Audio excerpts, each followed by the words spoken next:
everyone, I'm Arlene Dickinson. Thanks for joining me on my podcast. It's no secret that small business is a big deal for TELUS. Earlier this year, TELUS helped make things better for small businesses through their pledge to stand with owners. In continuing their support for owners across Canada, they are excited to introduce the Owner's Advantage Plan, an exclusive mobility plan tailored to help business owners stay connected to their family, business, and community.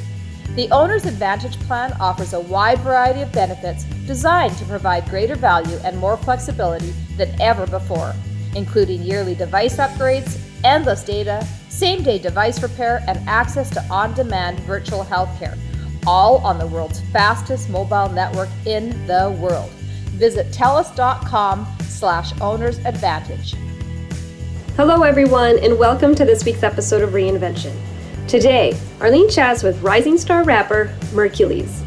Born Cole Stevenson, music was always a part of his life. Influenced by his friends, Merkules became fascinated with rap and hip-hop, and at the young age of 16, began writing his own music. While his rap career was going down the right path, his personal life was doing quite the opposite. When leaving a New Year's Eve party in 2009, he was viciously attacked and beaten, leaving him with permanent scars across his face and PTSD for the months that followed. Merkules accepted the event as an eye-opener and cut ties with the people in his life which were doing more harm than good. Although a low point in his life, his reinvention began then and led him to the spot he is in today.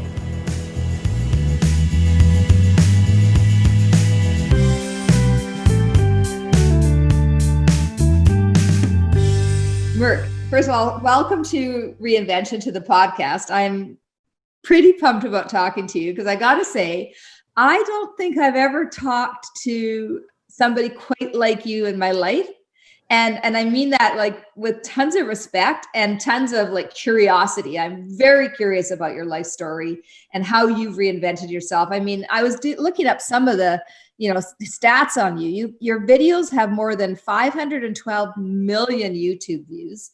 Your songs have been streamed more than 50 million times. You have performed more than 500 shows in North America, Europe, and Australia as a rapper. You are only 28 years old, and you have done so very, very much, and you've had such a complex, interesting life. So where do you want to start? Take me back to maybe when you first found rap or when you first figured out this is what you wanted to do. Yeah, no worries. Firstly, I want to say that I'm just as pumped to be able to be on here with you. My entire family all love you, so they're super stoked about the situation that's going on here. But I first found music when I was like maybe 10 or 11 years old, and I had a cousin actually who was years older than me, and I remember I went to his place and I went into his bedroom and he had all these posters on his wall, and that was the first time that I was really intrigued by it. I was like, what is this? Like, this doesn't make sense to me, but for some reason I was drawn to it. And then this is in the LimeWire and Napster days, so we would just stay up all night and download music, and he would show me all these different rappers that he listened to. And ever since then, I just knew. I was like, this is just something about this just speaks to me. And ever since then, I used to just be a fan and a listener first, and it wasn't until I was like 15 or 16 that I started taking my music career seriously as far as writing and recording myself. But it's just one of those things. It was kind of like in the back of my head at all times, like, I just know this is for me. This is what I want to do, and I knew this is going to be what I do forever. And here we are now. But just music has always been a big part of my life. My whole family are big music people. My dad, I grew up listening to just the stuff that he listened to, and I was drawn to music before hip hop just by listening to what he listened to. And something about music just stood out to me, and I just knew that it was going to be for me forever. So that, you're not the first musician to say that to me, that music has just been such a part of who you are. Mm-hmm. You just knew. I mean, I find that fascinating because so many people would crave that idea to say, I've always known what I wanted to do. Most people go, I don't know what I want to do. Yeah, for sure. Right? I have no idea. And I mean, other aspects of my life, like you said, I'm 28, so I'm still learning about myself, and I'm still finding new things about myself every day in other aspects. But for some reason, I just knew music was it for me career-wise. I knew it was my passion. I knew it would eventually become my job. And like you said, I know a lot of people are jealous of that because it's like, oh, well, what am I going to do with my life? What is going to be my forever thing? You know what I mean? And luckily I kind of struck out and knew what mine would be from the very beginning. But yeah, it's kind of an interesting scenario, like I said, because I'm still learning things about myself as Cole outside of Merkules when I take the rapper cape off. But at the same time, I just knew music was for me. So yeah, it's an interesting thing for sure. So I find that, like, when you say, when I take the rapper thing off and I'm just Cole, Mm-hmm. I mean, you as the rapper, the musician, you are the same person, but yet you've got this persona that you've created. Yeah. Hercules. I almost said Hercules because that's how It's all good, no worries. Yeah. And I was thinking, actually, what's funny, just as a quick aside, because I want to do that, like I was actually looking at some old Hercules cartoons the other day and thinking, cool. oh, I miss Hercules. So Yeah, for sure.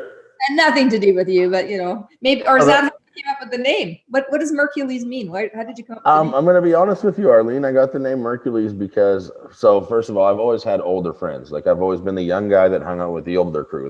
That's just kind of who I am, and that's how it's always been. So I started actually touring for the first time at age like 15, 16, and I would be the opening act for other guys that were far much older than me and far more established than me. And like I would be the guy with the fake ID, like sneaking into the bar with this fake ID to get my 15 minutes on stage. Like I was that kid, right?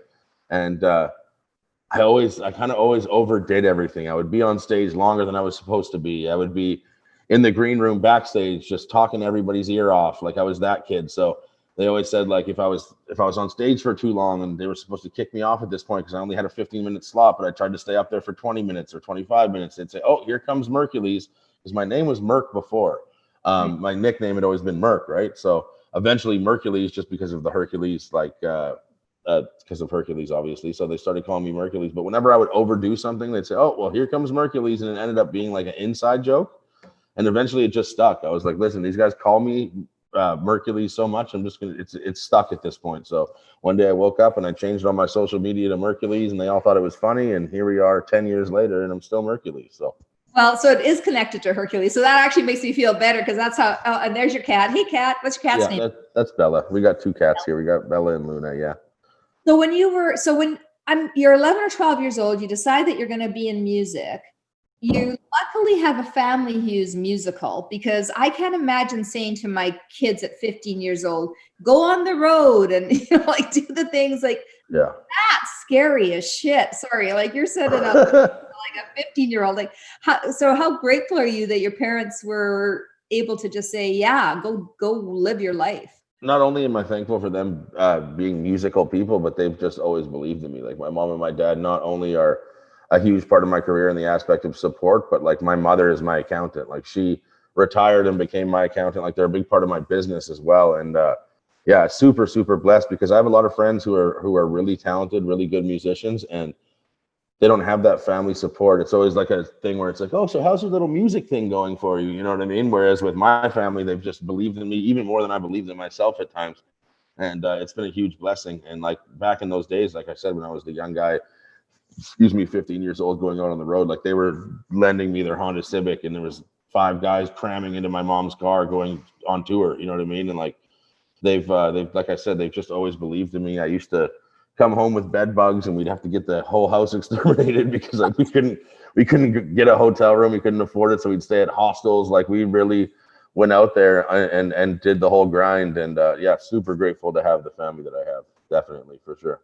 That's not, I mean, you've been, touring or on the road for 13 or so years then. Yeah, which is crazy to say out loud. Wow, you really put it into perspective there. Yeah, 13 years. Yeah. Think 13 years ago that you would be like, oh, these numbers. I mean, honestly, these numbers are staggering. I mean, even in YouTube world, these are staggering numbers. I mean, yeah. Did you really think, Merk, that when you did that then that you would be here? Were you one of those people that, yes, I'm going to go do that? Or did it happen over time and by surprise? Like I said, I mean, yes, in the sense that I knew that it would be my forever thing, my forever job. Like I knew for a fact that would be what would put food on the plate for me for the rest of my life. Like I just knew that it would be my career, just because the passion was so overwhelming that there was nothing else. It's like, this has to be it. You know what I mean? But as far as the numbers go, yeah, it's crazy. I'm still like looking at, like you said, I look at these stats myself and I'm like, holy crap, we actually did that. And like, you know what I mean? One day my phone rings and it's Shaquille O'Neal, and I'm like, okay, I'm friends with Shaq now, and here I am on Arlene Dickinson's podcast. Like things like this take a while for me to actually just like believe. Like it's not when this podcast episode drops, that's when it will click in my brain. Like, oh well, that happened, and then I can pinch myself and realize that it's real. Like it's constantly things like this keep happening, and I'm just like, wow, like this is my reality now. And I mean, obviously, it's awesome, and I'm super blessed, but like I said, it's overwhelming in some ways. It's like it's crazy to look at the numbers and just realize how many people I can reach through the power of music, and doing the meet and greets on tour and talking to people and them telling me that I help them with their everyday life. And like that, to me, that's the biggest part, is being able to help other people through the power of music, through the things that I talk about. I always find that the music I make is very vulnerable. So I talk a lot about mental health. I talk about my anxiety and depression and addiction and things that I've gone through personally. And just to be able to help people and just hear them tell me personally that I've helped them so much through their everyday struggles, to me, that's the biggest thing. So, yeah, let's talk about that for a minute, because I do know that you speak very publicly about your anxiety and depression and the addiction, and I too talk a lot about my anxiety. I have anxiety issues as well, and yeah. I feel that vulnerability, that ability to talk about it, is not only important to help others, but it actually frees you up from understanding this thing, that not letting it take over your life, but just acknowledging it is part of your life, and how do you deal with it, right? And you can't reinvent yourself or be actually who you are if you can't acknowledge your strengths and your challenges. I mean, anxiety is a real thing. I don't know how you get yours. I don't know how yours shows up, but No, I totally agree. I think the most important part is just acknowledging it, recognizing that it's there. And for people like you and I who are in a public eye, to be able to talk about it, and then people that are experiencing it, not knowing if in their, like a lot of people don't think it's normal. They're like, what's happening to me? What's coming over me? So for people like you and I with a voice to talk about it, I think is the most important thing. And then people understand they're not alone. The one thing that I have found though is like, because I'm vulnerable and because I admit that I go through these things, people tend to think that I like just have this like secret where like I figured it out, and I'm like, oh well, he talks about his anxiety and depression and addiction, so he must have it all figured out. And it's like, no, like I'm still dealing with this on an everyday basis. This is something that I'm constantly dealing with, and people tend to think that because I'm openly vulnerable about it that I have it all figured out, when that's not exactly the case. But to be able to talk about it and help others is key. And like I said, just, and like you said, admitting that it's there is the biggest thing for sure. But you're a guy who, I mean, you talked about how you'd get on stage and they'd have to pull you off. So you're what they called it, you're a little bit extra, right? You've got that extra. Yeah, totally, very extra. Yeah. Right? If you're that kind of person, very extroverted in that way, and you love the stage and you love performing, how has COVID and not being able to like perform impacted you? Like not just from I get professionally, it's got to have impacted you, but just from an anxiety and depression perspective, because it's now you're suddenly not doing all those things that you feed off of, right? Yeah, totally. And that's a big thing too, especially when it comes to talking about mental health. Like right now is more important than ever, because everybody is stuck inside at home and everybody is stuck in their thoughts. And yeah, so thank you for bringing up the COVID thing, because yes, I feel like everybody's taking a hit, but for me, I just tried to find a positive way to just take it and use it. It's like, if everyone's at home and most people can't go out and live their regular life, then what are they doing? They're probably going to be at home on their Spotify or their YouTube, and they're going to be using their time in different ways. So what I tried to do is just flood my fan base with as much music as I could make. And I had to stay positive too, because I'm at home, right? So it's like, I'm going to make as much music as I can during quarantine, because to me, it's therapeutic to even make music in the first place. So I'm doing this not only to benefit myself, but to give it to the fans. And then because I know everybody's at home, I just put out as much music as I could. I think in total, I put out 2 albums during quarantine since COVID started. And then I also put out, I think, like 25 songs that weren't on projects. So I definitely tried to just work as hard as I could to keep my mind off it. Because like you said, if I'm not constantly busy, then that's when I find myself kind of in a corner, and I find that I'm anxious or I'm overthinking things, and I start to get depressed. Like I have to constantly be moving, even if it's inside. So yeah. totally get that, Merk. Like I totally understand this whole notion of being so trapped in your own thoughts. Sometimes things are going well, then suddenly you overthink it. And why are things going well? And what could possibly go wrong? And then suddenly Exactly. you're in this place that you shouldn't be in because things are going relatively well, but you have this moment. And I believe COVID, like I think about creativity in COVID. For me, that's probably been one of my bigger struggles is trying to stay creative. Yeah. I'm a creative person as well, not the way you are, of course, but I love creativity, and I found Totally. found it hard. Like there's no stimula, right? There's nothing to kind of stimulate your creativity other than your Yeah. head. It's hard to draw inspiration from things when the world is in such a strange place. Definitely hard for me to find inspiration too. Like I get writer's block a lot. That's something that I deal with on an everyday basis for the most part. And like you said, like just when the world is in such a strange place, it's kind of hard to find positivity and find positive inspiration and things to draw from. So I definitely deal with that as well too. Like, don't get me wrong, it's not like I wake up and these songs just write themselves. You know what I mean? But at the same time, I kind of have to dig a little bit harder than I usually have to dig to find that inspiration. And I totally agree with you. Are you having to reinvent your music? Like your songs have been very raw, and you've got a lot of, I think there's some darkness to many of to a lot of what you write, but there's also Totally. this rawness. Have you had to reinvent, or are you reinventing your lyrics and the way you think about rap, or is it still kind of the same? I know it's all the same genre, but are you changing and evolving the genre at all for you? Definitely. I think that as my life changes and as I evolve just as a human being and a person, like I said, outside of my music, when the Merkules cape is off, it's hard for me to make the same kind of music that I've made the entire time. And I found a lot of fans are like, "Oh, well, we miss the old Merk, or we miss the old version of Merk." But it's like, you got to understand when all these things are happening right in front of me, and I'm evolving as a human being. Of course, my music is going to change with that. You know what I mean? And it's an interesting thing, like I said, because some fans are like, "Oh, well, we missed the old you. We like the classic old school Merk." But it's like, okay, but like if you're really a fan, like I can only hope that you would be proud of the fact that things are changing in a positive manner. You know what I mean? But no, definitely my music is changing. I'm trying new things. I'm singing a lot more than I was rapping. I find that I constantly try to step outside of the box and try new things, because if I don't, I get bored, because like I said, I have to constantly be moving, and to me, it's like I just have to try new things all the time. I have a home studio, which is nice, so I can try certain things from home in my studio that I might not try in a studio full of 10 people. You know what I mean?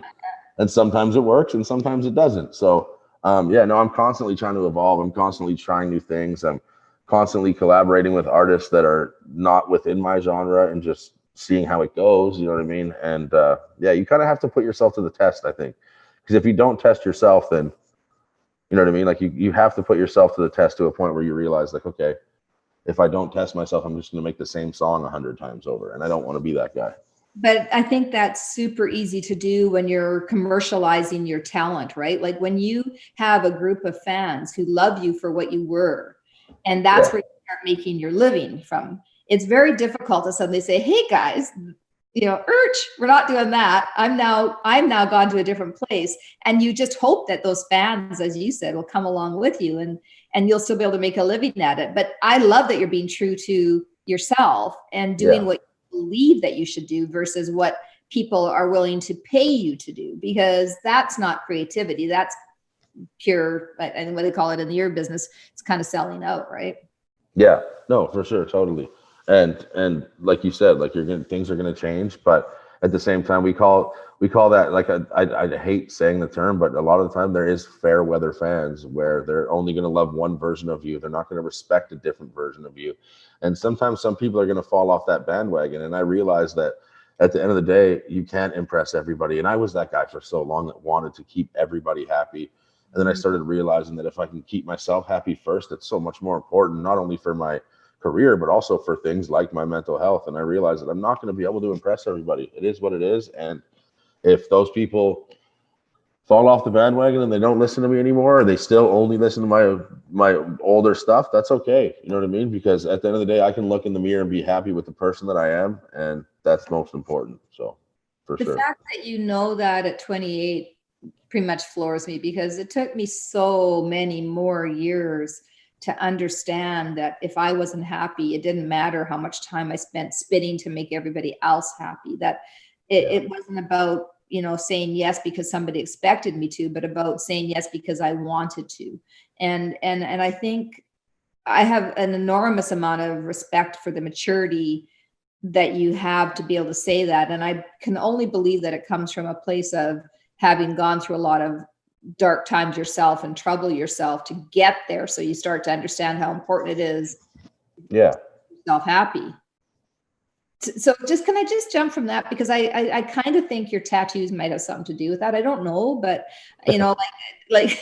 because those are pretty dramatic tattoos. Maybe you can just show people, because those are pretty dramatic tattoos. You got them in your ears, you got them on your side. What do they mean? Why on your face?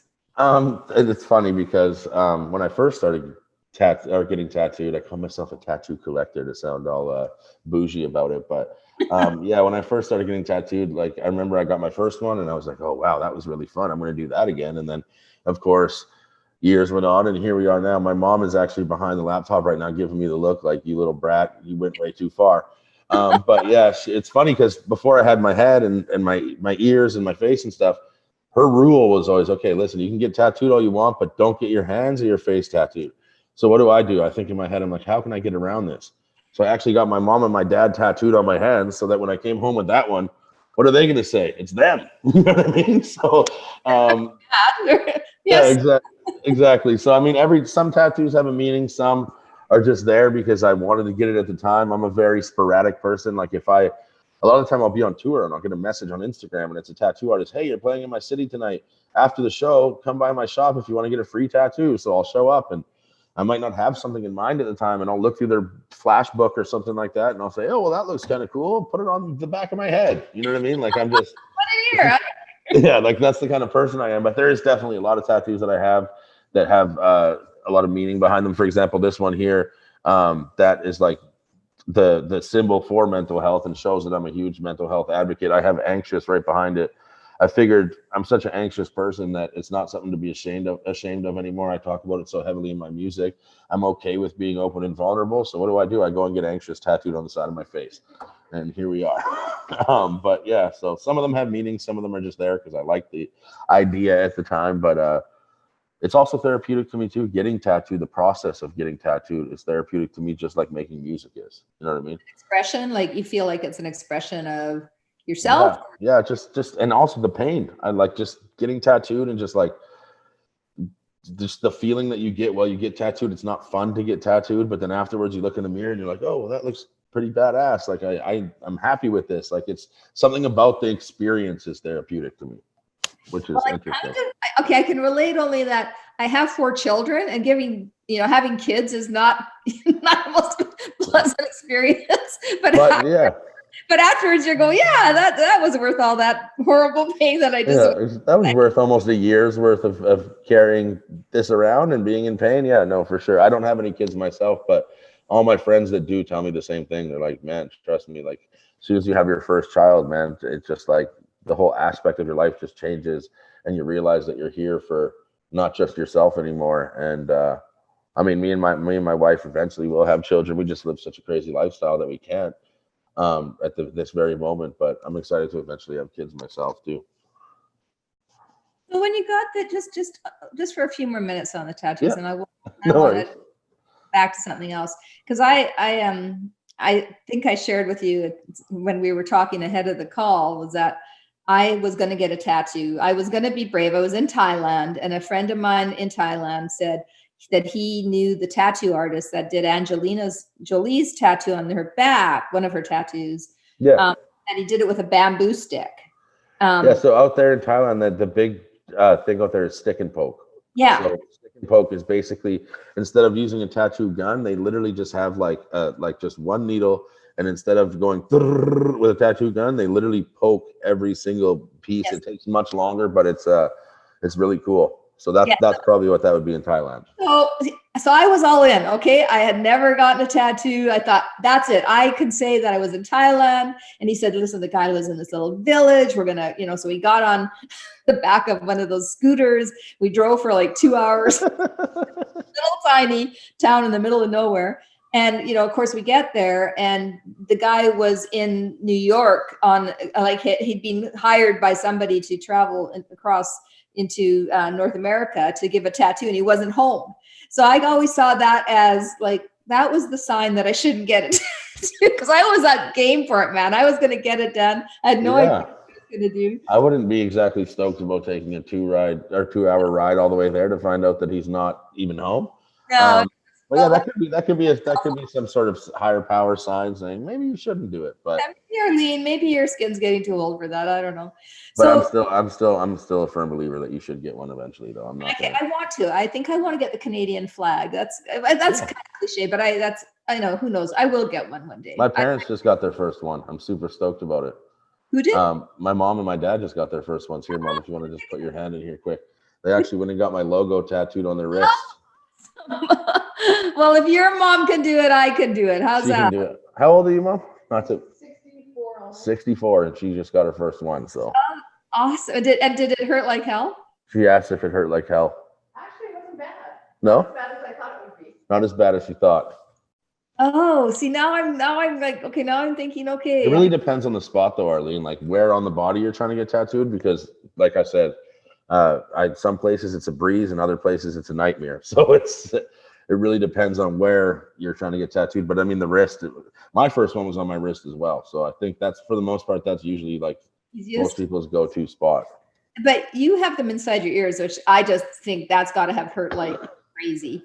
It did, but the thing about the ears is it was only 5 minutes a piece, right? Because it's like what I did was I got music notes coming out of my ears, right? That's cool. So it's like, but it took 5 minutes a ear. Yes, it was excruciating pain, but because it was so short, other tattoos take hours, and this one took 5 minutes a ear. So it sucked for the time being, but it was over and done with pretty quick. So how long ago did you get married? I'm actually not married. I call her my wife all the time. I know. You call her your wife. So, okay. I just call her wifey all the time. It's just like terminology, but we're pretty much married at this point. She definitely wears the pants, so I might as well be married. How long have you been together? 6.5 years almost.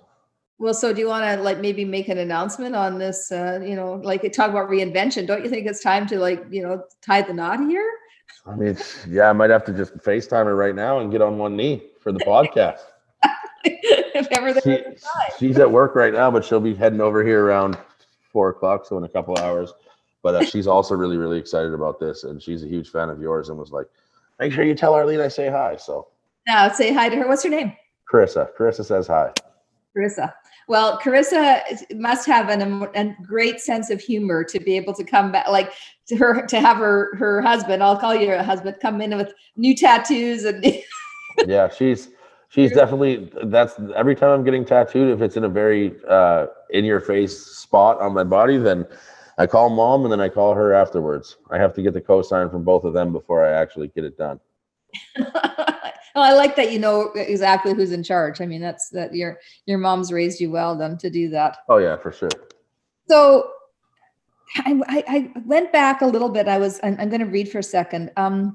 So the title track to your 2015 LP, Scars, tell me about the life-altering attack that you went through at 16 years old, right? No. Yeah, I think I was 16. Yeah, I was either 15 or 16. Yes. Yeah. Walking home from a New Year's Eve party. Tell me about it. Yeah, so that was the defining moment for me, especially career-wise, that, excuse me, sorry, that music is my only choice as far as a career. So I'd always been the guy that would be at the party freestyling and making, like, just the guy that had the ability to rap. And it wasn't until my friends were like, okay, man, like, this shouldn't just be a hobby for you, like, start actually recording music. And it wasn't until that situation happened that it was kind of a wake-up call to me. So what happened was I went to the studio for the first time I was ever in a professional recording studio, made a song with another rapper, another artist who I looked up to, and then I got it burnt on a CD. And I brought the CD to the party, and I was so excited to show all the older guys, like, look at me, I'm an official recording artist now. And it was New Year's, it's Canada, it was snowing, And I remember we had to leave the party because it was time to shut it down kind of thing. And I was walking home. It was me, one of my friends at the time, and our two girlfriends at the time. And we're walking home. This car drives by us, but like almost hits us. So I yell out like, slow down. What are you doing? Kind of thing. And of course the guy pulls over and gets out of his car. He's drunk and belligerent. And he's like, what did you say to me? I'm like, dude, I said, slow down. We got into a little bit of a tiff. We started arguing. And then the guy just kind of left and we thought nothing of it. We're like, okay, the guy was drunk. Don't worry too much about it. Let's just go home. Kept walking. And then it wasn't until two cars pulled up and a bunch of guys jumped out with masks on and baseball bats and machetes. And obviously assuming that they're friends with the guy that we just had this situation with. And yeah, I remember the first thing that happened was I got hit in the head with a bat and it knocked me out. And I remember waking up and just being confused, not knowing what was going on.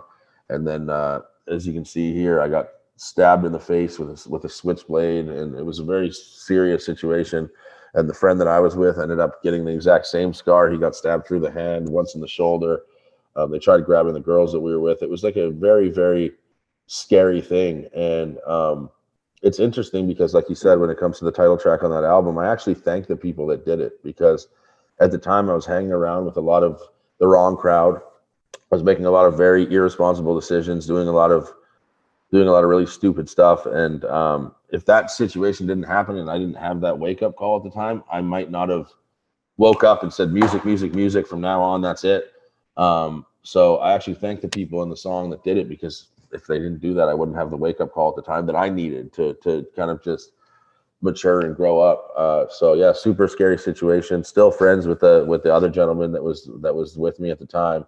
Me and him have matching scars. Sometimes we'll hang out and go for a beer and kind of just laugh about what happened now because it's been so long. But yeah, super, super crazy situation. And the craziest part is the other rapper on the song that I did the song with that day. He says in the song, in his verse, he goes, in my neighborhood, you could get shot or stabbed for being in the wrong place at the wrong time. And I always found that so crazy. I'm like, we did the song this day, and then later on, exactly what he said happened. You know what I mean? Like, that can't just be a coincidence. So yeah, just it was scary, but at the same time, I dealt with PTSD from it, which was a new mental health thing that I wasn't really used to. But here we are now, and I've managed to manifest all that negative and turn it into a huge positive. And yeah, it was a crazy thing. You know, when you say that, I'm so grateful to be able to talk to people like you, because we talk about reinventing ourselves and what life and what life is about. And so many people reinvent themselves because of something either tragic or something that happens that just, you know, you get a health scare, you get a, you know, like what you've had happen to you, where somebody violently attacks you, you go through a divorce, you go through, you know, you lose your job. I mean, all these things that actually make you really reassess how valuable life is and how you only get one shot at it. I mean, I can't even imagine, honestly, Merk, when I think about that, I think about how afraid I would be to walk down the street again. And you know, like, how did that? To be honest with you, Arlene, like after it happened, like I've always been a bigger dude. Like a lot of the people in my family are bigger people. So I've accepted the fact that I'm a bigger guy. But after the fact, like I was so messed up because of how random of an occurrence it was that I didn't go outside. Like I just stayed inside and I recorded every day. Every single day I would record a song and put it out. And that's actually how I started to build my fan base. But I would stay inside. I would get no exercise. I wouldn't, and I would eat and I would eat and I would drink. And alcohol is still something to this day that I deal with as far as an addiction. But at that very point in time, I was drinking 340s of beer every single day just to get through the fact that I couldn't cope with what actually had happened. You know what I mean? And I put on a lot of weight. I think at my peak, I was like just over 400 pounds just from being stuck inside and not willing to go outside because it was so dramatic and such a crazy, just the trauma that I dealt with. You know what I mean? So I still deal with that to this day. Like it not as much as I used to. Like now I go out and I do my thing. I'm on tour. I'm doing all these things. But for a long time, I couldn't even go outside after that because it just messed me up so bad. Which makes what you're doing even more impressive, because that fear has got to be, and I think that again, I want to just tie it back to reinvention, because I think that fear that we have about something happens and we start to say, well, is it something I did? Is it because of me? Is it, should I put myself out there again? And to be able to go through that and suffer the PTSD and what's got to have been huge anxiety as a result of it, plus also the physical side of it did to you. I mean, the weight gain and the feeling kind of like, "Ugh, I just can't face out there." Yeah. Do that and put out music and still put out videos and still go on tour. That strength is enormous. Like I'm really blown away by it. That's enormous strength. Like, do you feel strong as you are? Do you understand how strong you are and what a role model that is for people who don't feel they have the strength to get through stuff? I do, but at the same time, I think that people think that I'm a lot stronger than I actually am, which I think is natural. I think just because, like I said, I make such vulnerable stuff that people tend to think that I'm stronger than I think I am personally. It definitely takes a lot of strength to go out there and still put put your stuff out there, etc. But yeah, I just knew that there's a bigger picture behind it all. It's like, okay, you went through this crazy stuff and you have a talent and this is what you want to do, and you have the internet right in front of you, and that's a blessing, because without the internet you wouldn't be able to reach all these people all over the world. And it's like, okay, you're starting to build a fan base now, your numbers are going kind of crazy. I feel like it would be wrong of me to not go on tour and talk about what happened to me and give that to people, because at the end of the day, I'm taking, like I said, taking a negative, turning it into a positive by helping other people, explaining what had happened to me and explaining what I've been through and what I've dealt with. So to me, it wasn't even really a question. It was like, this is just like, I have to do this. Like, it would be so wrong of me to not share this with everybody and not help other people when it's right there in front of me. You know what I mean? Like it didn't seem like it was an option. It was just like to me, it was just a green light turned on in my head, and it was just go, go, go, go, go. You know what I mean? I do. And I also know what it means when you say that people, because I would say that I get this a lot, that people see me as strong, that I have strength, but there's lots of times where I don't feel strong, where I just feel like completely, like I don't even know how I'm getting through things. And then I'll think, but I did get through something. And so that strength is somehow, it's this iron will that you kind of have. And I feel like for you, I'm sure you recognize the gift it is to be able to go through all stuff. And I'm sure there's times that you don't want to be the strong one, that you want somebody else to take care of it. Definitely. Right? Sure. And I don't want to deal with this anymore. You be the person that manages it. Cause that's how I feel all the time. Like, I don't want to be the person making the choices and the decisions. You do it. Like, somebody else can worry about it. No, I totally agree.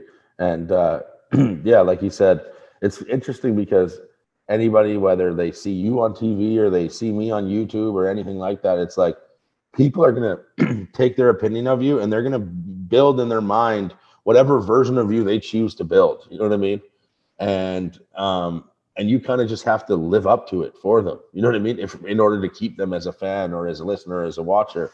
And it's a really interesting thing. And like we were saying earlier, like I stopped caring about having to impress everybody, and I stopped caring about making sure everybody was satisfied. At this point, I'm just trying to be my genuine self. And if that offends you, or if you're not cool with that, then so be it. But yeah, it's really interesting how people can just build this version of you that they want to build in their own mind. And then it's like, that's you to them. You know what I mean? And to be able to or meet people on the road and like I said, at meet and greets and stuff like that, and hear, oh, well, you had, like, I get messages every day. You helped me with, I had suicidal thoughts. I was going to take my own life. And then I played this song of yours and it saved me. You know what I mean? It's like, that's like the craziest gift. It's literally a superpower to be able to help people through stuff like that. So like I said earlier, when it came to this, like being strong, and yes, there's days where I don't want to be the strong one. And it's like, you know what? You can have the stage. I'm going to stay over here and just be Cole for 5 minutes, please and thank you. But regardless, it's a superpower to be able to help people. Not only by making music that they enjoy, but just pulling them out of those dark places somehow through the power of music. It's incredible. You know what I mean? Do you get energy from people, or do you give energy to people? Because sometimes some performers get exhausted when they're with audiences because they feel like all of their energy gets kind of sucked out by the audience, and other performers gain energy because of the audience. Which are you? I want to say a little bit of both, but honestly, As of recently, I'm going to say I get it from the crowd because the crowd has grown so much. Like I went from playing for 5-10 people to be able to play for 2,500 people in Australia all of a sudden. So I definitely, like I get a certain kind of gain from just seeing how many people are there, hearing them sing my songs back to me while I'm performing. Like I take that energy, and then without that energy that I get from them, I'm not able to give them my energy. You know what I mean? So I definitely take the energy from them first and then try to reciprocate it. But yeah, that's who I am as an artist. As far as a performer goes, I mean, don't get me wrong. Meet and greet or sound check, meet and greet show, sound check, meet and greet show over and over and over again does get very tiring and very exhausting. But like I have an unwritten rule with my manager where I'm not doing more than 4 shows in a row. Like if I am, like I'm on tour and I have 40 shows to do, but I have to have that day or 2 off in between, or I'm just going to mentally and physically and emotionally drain myself to a point where I'm just going to want to go home. You know what I mean? So pull the covers over your head, because it is, I totally hear that. I mean, one thing about COVID, I was on the road all the time doing, speaking engagements or events or TV shows and whatever. And, and I didn't realize how much it was kind of taking away from me until I stopped doing that. And I had to stay home for a bit. And then you kind of went, oh, this is what, like having kind of stability feels like. It was a completely different thing. Honestly, I think obviously COVID as a whole is a very unfortunate situation because it's literally out here killing people. But I do think that there was a lot of positive that came with it because a lot of people had no choice but to be themselves for a little bit. And I think that that's so important because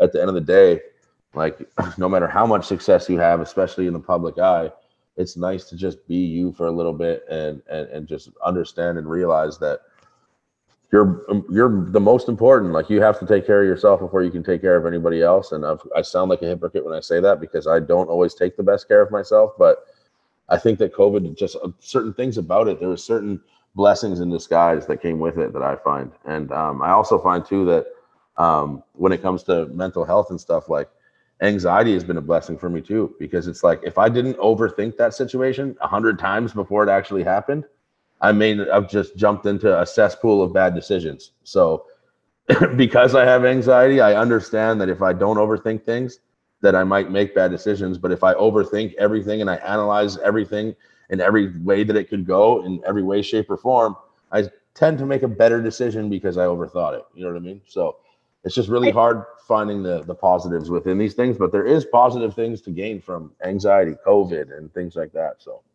I will tell you, because I'm way older than you are, that as when you're younger, your body will put up with a lot. It's when you're older that your body starts to say, you stupid idiot, you should have thought a lot more about stuff when you were. I just started getting the 2-day hangovers, so yeah. I understand.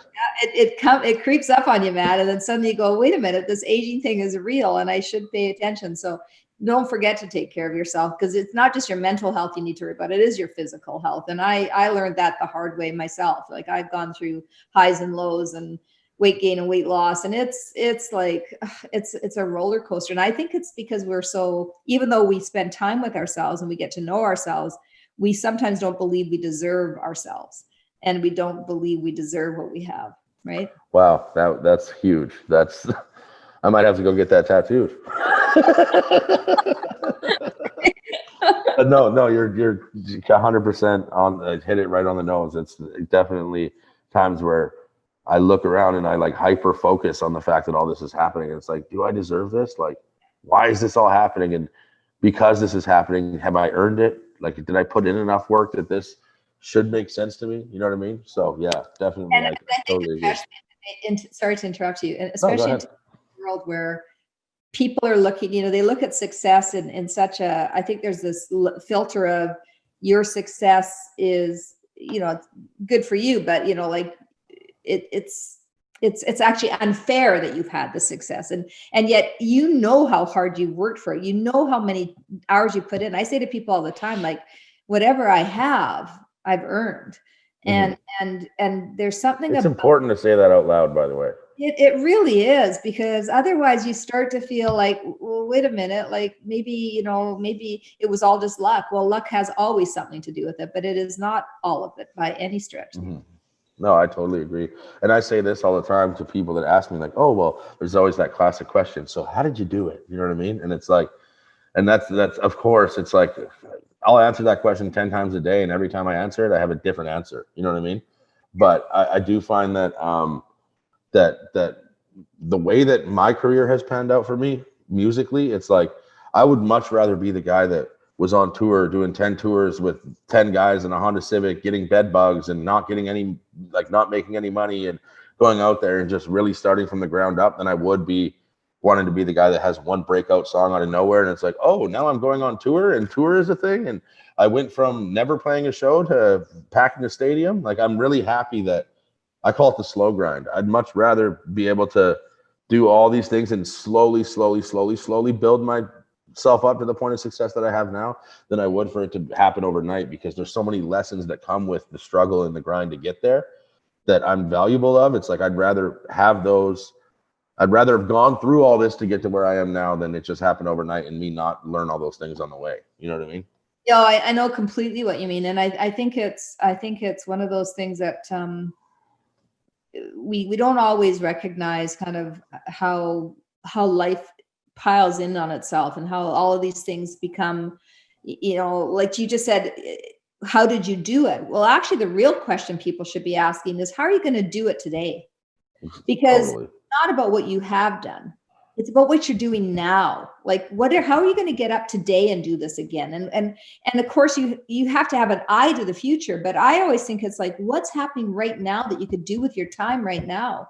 And people forget that we're so busy thinking about, I wish I hadn't done that in the past, or I wish I could be this in the future, that we forget that the moment is this moment, that what you do is now. And that's reinvention. Reinvention starts for sure. Understanding your past, wanting to be something in the future, but doing something today about it, right? And exactly. One thing I tell people, sorry, not to cut you off either, but one thing I tell people all the time is, when it comes to having goals, it's like, okay, I might have a bucket list or even a whiteboard in front of me with all my goals on it. And it's like, okay, did this, did that, did this, did that. But every time you check one of those said goals off, you have to make sure that there's a plan B and one right behind it. Because the second that you conquer something and the second that you actually reach a goal and then you kick your feet up and you're just relaxed, like, okay, well, I did that, so I'm just going to chill now. You could blink and all of a sudden all those things that you really wanted to do after that, like they're gone. You know what I mean? There's no chance of it even happening. So I always tell people all the time, like, no matter how many goals you conquer, you always have to make sure that there's still at least one or two goals on that list, because the second that you think it's all over and done with, you can lose it in just as quick. You know what I mean? So quickly. And I think that's probably what drives people like you, is this notion that you know how hard it was to get it, and you know how quickly it can go away. And maybe, that incident when you were 16, when those horrible people assaulted you, maybe that demonstrated how quickly things can change. Exactly. It did. And like I said, because it was so random and so quick, and your life just goes from this to that so fast, it was one of those situations where I realized, like you said, yeah, like you can blink and everything can change right in front of you, and you kind of just got to cherish everything that you have and don't take anything for granted and just keep working. You know what I mean? You're a truly, and I don't say this often, I've gotten to speak to some really incredible people, and I've enjoyed, I feel like super lucky that people will spend the time with me like you are right now. And but you're somebody I would want to be friends with, because you've got like such a great approach, and you're so realistic and grounded and so direct and so honest about kind of what you've been through. It's rare. It's really rare. I hope you know how rare it is. Well, thank you very much. I mean, this is like, you've said a lot of really kind words about me, and because I'm a huge fan of you before I could call you a friend, it's a huge honor for me too. So thank you for saying that, and that means a lot. And I would love to be your friend for sure. So I'm gonna have to, I've talked to a couple of rappers now, and I keep saying two things. I'm gonna learn how to appreciate the genre more than I do, because I haven't been a huge rap fan. I'm going to be honest. But I think I just don't understand it. And that's on me to learn. So I was talking to Matt Santoro, who's a YouTube star. So has done tons of, he's also huge on YouTube.